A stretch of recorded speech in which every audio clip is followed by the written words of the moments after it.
je ne comprends pas.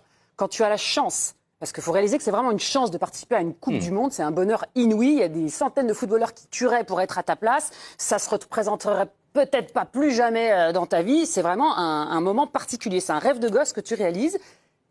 Et tu vas quitter tout ça pour aller assister à la naissance de ton enfant, qui est un moment dégueulasse, excusez-moi, où le papa ne sert à rien, il a un rôle de figurant. Comment ça, on sert à rien? Non, tu sers à rien, tu te tiens la main, tu prends une photo. Qui encourage? Non, super, la sage-femme, elle peut pas le faire? Non, elle peut pas le faire comme nous, on peut le faire. Alors que toi, tu vas perdre 10 heures, tu vas te fatiguer, tu vas prendre un shoot émotionnel, non, tu vas sortir, mais en émotion, pure. Mais tu vas sortir Franck, je ne peux pas te laisser dire ça. Et comment tu peux revenir et jouer en émotion pure, ça me redonne des forces comme pas possible. Tu rigoles ou quoi? Il sera toujours là, ton bébé. Je cours 3 fois plus vite. Mais arrête, t'es crevé. fatigué. Tu vas faire 20 heures de voyage.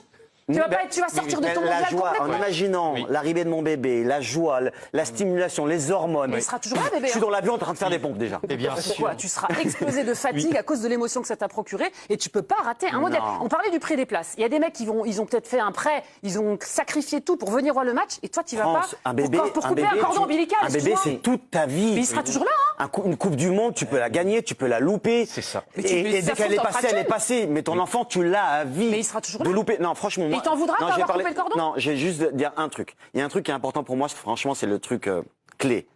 C'est que c'est le moment le plus important de ta femme, si t'aimes ta femme. Et t'imagines, c'est le moment qui est sans doute le plus dur de sa vie, le plus émotif. T'es shooté, arrête. Non, tu peux tout envelopper.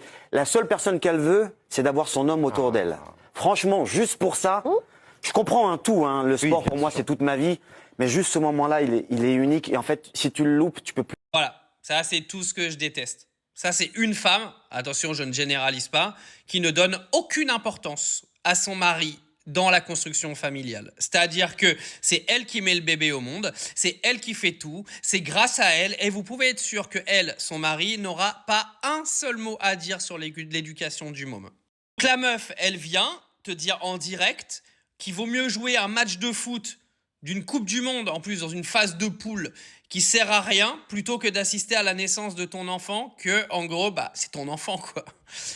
Non, mais j'aimerais être vulgaire dans cette vidéo, mais je vais m'abstenir d'être vulgaire. Pourquoi? Parce que je sais que vous allez encore dire que je vais généraliser, etc., alors que c'est pas vrai.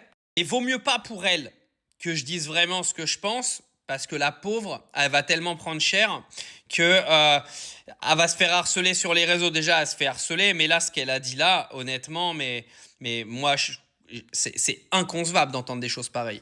Parce que le problème, c'est que quand on commence à parler comme ça, on met la mère au-dessus du père dans une éducation familiale. Et ça, c'est pas possible, en fait. C'est pas possible. C'est pas parce que vous mettez au monde un bébé que le bébé, il vous appartient plus à vous qu'à votre mari. Déjà, il appartient à personne. Et de deux, le mari a autant d'importance que la femme, que ce soit au moment de la naissance et que ce soit dans l'éducation de l'enfant. C'est inaudible ce qu'elle vient de balancer et qu'elle ne vienne pas pleurer si elle se mange du cyberharcèlement, parce que ce qu'elle vient de dire, c'est pas une opinion. Ça n'est pas une opinion. Je vous le redis encore une fois.